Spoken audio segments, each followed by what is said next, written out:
he was very involved within the community that we lived in, but he also got very involved in our Hindu community, and he was very much into wanting a mandir set up.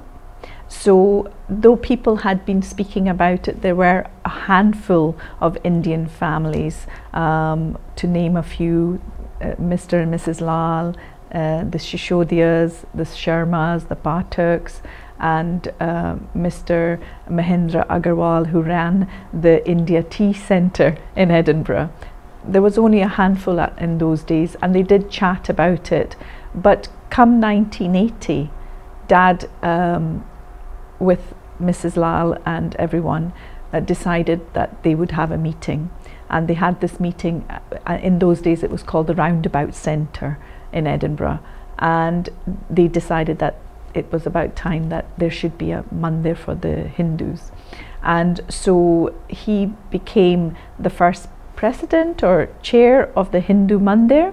And what we used to do, or what he used to do with all the families that were there, that they would have a date of a certain religious day, and they would either do it at the Roundabout Centre, one of the rooms would be hired, or the Leith Community Centre, and everybody was given something to do. So everybody brought some food along to share, and all the families would bring their children as well.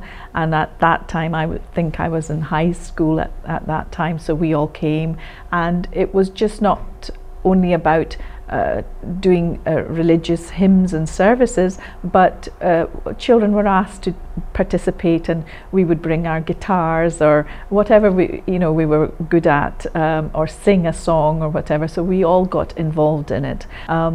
Funding was one of the issues that was required. So Dad and the team got involved in doing fundraising, and one of the things that my father got involved in was in 1982 he organized for the Festival of India a big show where he brought Pratap and Priya Pawar, who were very famous classical Kathak singers, and he had a program in the George Theatre in Edinburgh, and it was sold out. And that funding, the money that was raised, was for the funding for the Hindu Mandir.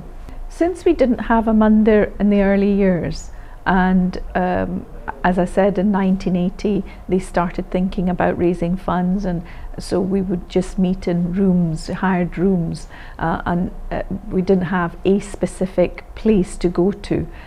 So apart from that, I would say what I remember from the time that my dad arrived in 1969 with Mum, and we settled in Morningside. We used to celebrate Holi and Diwali and other festivals in the home, either together as a family, or his brother Brajraman and Smriti Sinha, who lived through in Glasgow, we would go to their home and we would do pujas there. Pujas being sermons or hymns. One of the pujas that we would have, which was my father would do it in the house. Satnarayan Puja was something that was very common, that happened in the house, and Dad would take the religious book and he would read all the phrases, because we didn't really have a priest in those days. Sometimes I found him more British than the British. And sometimes I found him more Indian than the Indians. Obviously, you've got to remember, my father came when he was only in his 20s, and he spent all his life here, and he died here, unfortunately. So this was his home, but I do think Dad always, in the back of his mind, wanted to go back to India.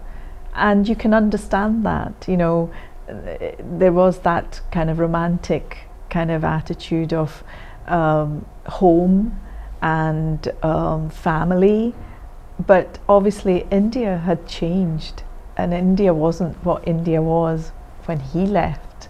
I think he was Scottish, even though he never said it. He was very British. He had his British passport. He fought till the end until he had to change his British passport. He kept his Indian passport for a long time. Yes, he was Scottish. I remember when we lived in Woodbine Terrace before we moved to Pentland Terrace. I remember that one of our neighbours was a devout SNP, and another neighbour downstairs was a devout Labour.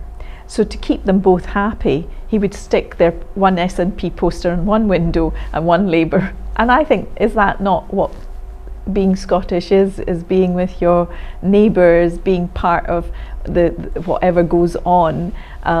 He used to leave drinks for the bin men and leave it on top of on Christmas Day. He would, when the postman came, in those days you always had the same postman, so he would have chats with him, and then on Christmas Day he would leave presents for them as well.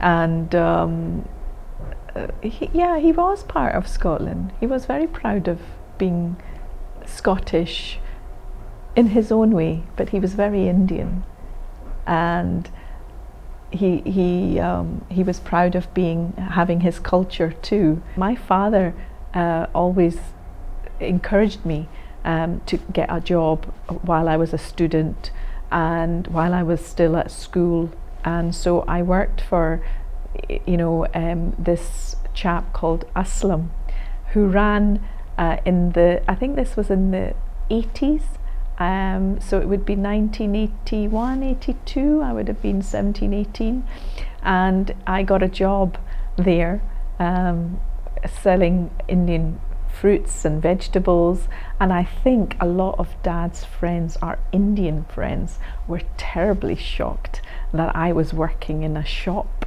and they'd say Sinha Sahib's daughter and in the shop. But my father never bothered. He said it was good for me to be able to find out what money was and to work hard. But I think the way my father and mother conducted themselves, in that they didn't have to show or prove that they were Indian, or they didn't have to prove that they were something.